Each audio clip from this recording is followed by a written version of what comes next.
Okay, so October, right? It's like Halloween's month-long warm-up. And anyone who knows me knows I love a good spooky story, especially ones rooted in folklore, like the kind we hear on the Relatos de la Noche. Which, by the way, if you haven't checked it out, it's this Mexican paranormal podcast and right up our alley. So we're diving into a few of the recent episodes for this deep dive. Ready to get spooked. Always up for a good scare, especially when folklore is involved. Right. So first up, we've got The Ghost of the Notary. And let me tell you, it takes place in a classic spooky setting. An office building, after hours. You know, that kind of eerie silence, maybe some flickering fluorescent lights. Oh, I know the vibe. Instant chills. Exactly. And then, picture this. A child's cry echoing from a room that's always kept locked. Our narrator, who often worked late at this notary's office, experienced just that. And the thing is, it's not just about the ghost, you know? It's the way the story builds this sense of dread. She knows something's off. The office has all these whispers about being haunted, but she tries to rationalize it until she just can't ignore it anymore. What really gets me is that locked room. It's like the symbol of everything we can't explain. What are your thoughts on that? You know, it's fascinating how our minds work in these situations. A locked room, a strange sound, and suddenly our brains are filling in the blanks with the creepiest possibilities, you know? Totally. It's like our imaginations go into overdrive. And it reminds me of something we were talking about earlier about workspaces and how they seem to attract these kinds of stories. Like, do you think there's something about the energy of a place where people are constantly working, maybe even stressed out, that makes it easier for those unexplained events to happen? Yeah, I mean, it's definitely possible. We often talk about residual energy in places where strong emotions were experienced, and a workplace, yeah, those can be like pressure cookers of emotions sometimes. Right. Deadlines, difficult coworkers. Exactly. And then you add in the fact that a lot of people work late, often alone, and it's like you've got this perfect recipe for the line between the ordinary and the unexplained to get a little blurry. It's true. There's this vulnerability when we're alone, maybe even a little on edge after a long day, and this story uses that so well. I mean, at one point, the narrator even sees something dart by, a small figure, almost like a child, right before she nopes out of there. Her words, not mine. So was it just her imagination playing tricks, or something more? That's the question, isn't it? And I think that ambiguity is a big part of what makes these stories so captivating, right? We're left to consider the possibilities, examine our own beliefs, and maybe even confront those fears we try to keep hidden. For sure. Speaking of facing the unknown, let's shift gears from a stuffy old office building to the cobblestone streets of Pilsen in the Czech Republic. Imagine this. You're an American student, you're abroad, still adjusting to a new culture, and you keep running into this creepy figure late at night. People describe it as unusually tall and thin, almost like it's shrouded in shadows. And the details are what get me.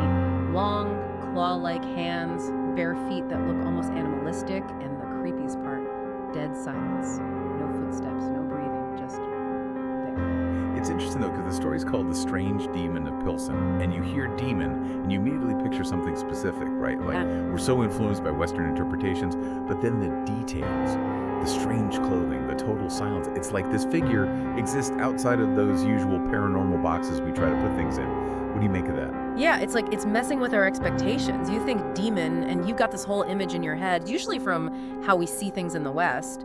But then, those details, it's like, this thing doesn't fit into our neat little paranormal categories. Totally.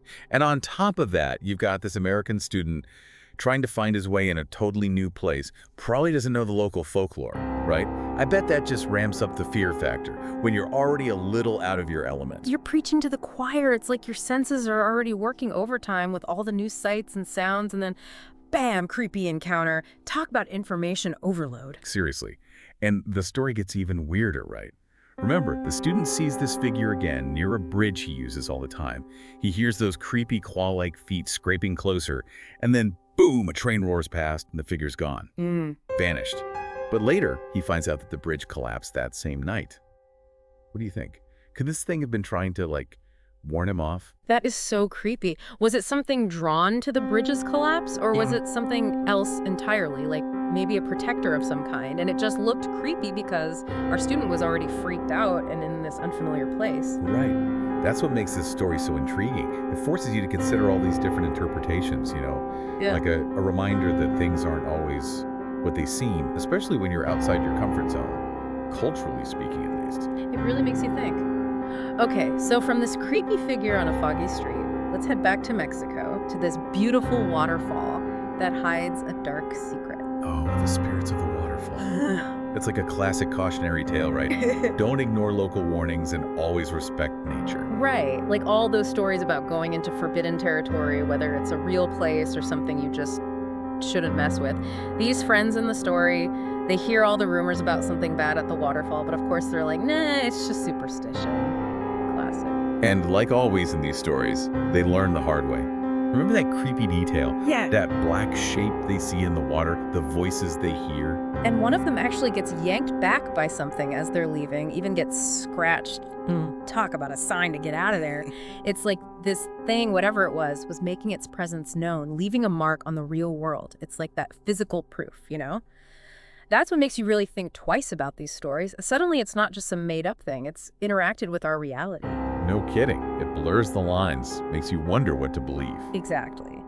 And speaking of things that make you wonder, our last story, it's all about how even normal, everyday objects can have this weird power to them. And sometimes it doesn't end well.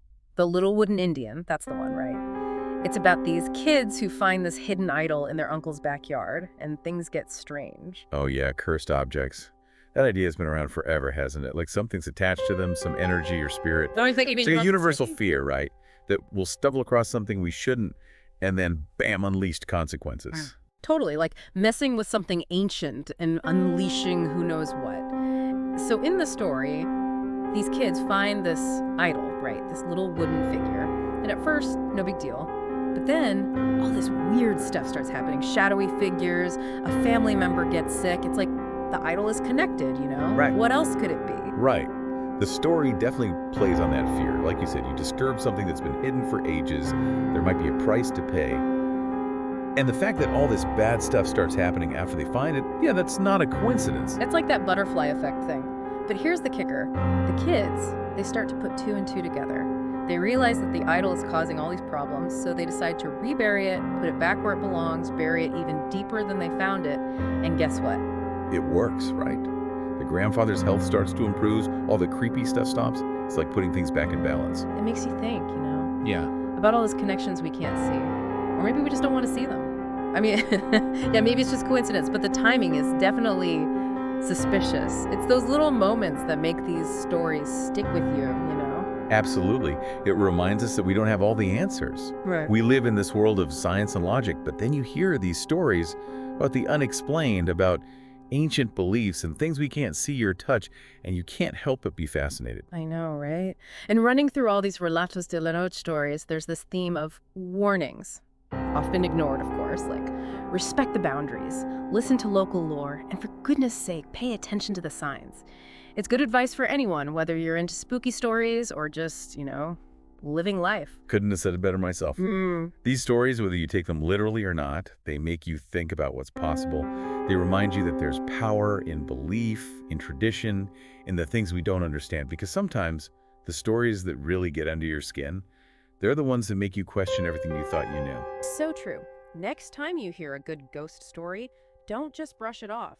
What if there's more to the world than we realize? What if those shadows really are hiding something? Keep asking those questions. Until next time, keep exploring